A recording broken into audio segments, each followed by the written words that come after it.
Masih soal Piala Dunia 2022, Tribuners delegasi KNVB ikut konvoi bareng ribuan pendukung The Orange di Ambon.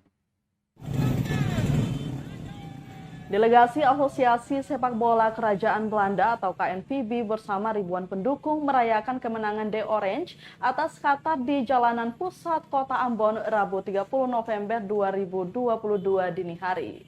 Menggunakan sepeda motor dan membawa bendera, delegasi dan para pendukung berkonvoi mengitari beberapa ruas jalan kota berjuluk Manise ini.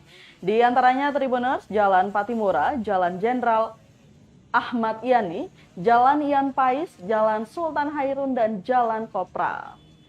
Massa bersorak meneriakan yel kemenangan sembari mengibarkan bendera Belanda serta KNVB.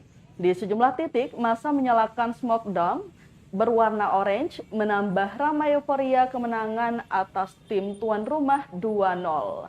Head of International Strategy of KNVB, Ilya Dijkstra, yang ikut konvoi mengaku sangat senang. Bahkan tidak menyangka euforia warga kota berpenduduk kurang lebih 350.000 jiwa itu sangat tinggi. Dia pun sangat berterima kasih atas dukungan warga terkhusus pendukung timnas Belanda.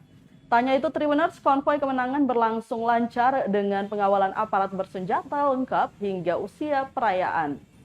Diketahui konvoi serupa juga berlangsung di 4 kecamatan lainnya di kota Ambon. Meski begitu, aparat memblokade sejumlah titik masuk ke pusat kota untuk mengantisipasi gangguan keamanan dan ketertiban masyarakat. Kemenangan timnas Belanda atas Qatar di grup A membawa Virgil van Dijk melaju ke babak 16 besar Piala Dunia 2022.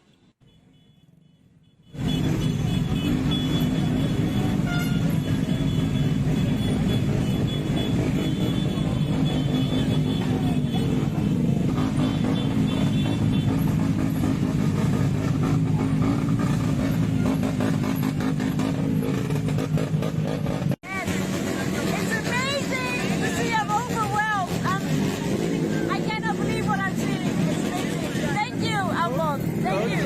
Terima kasih.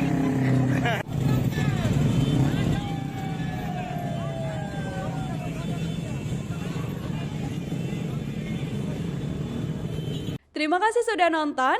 Jangan lupa like, subscribe, dan share ya.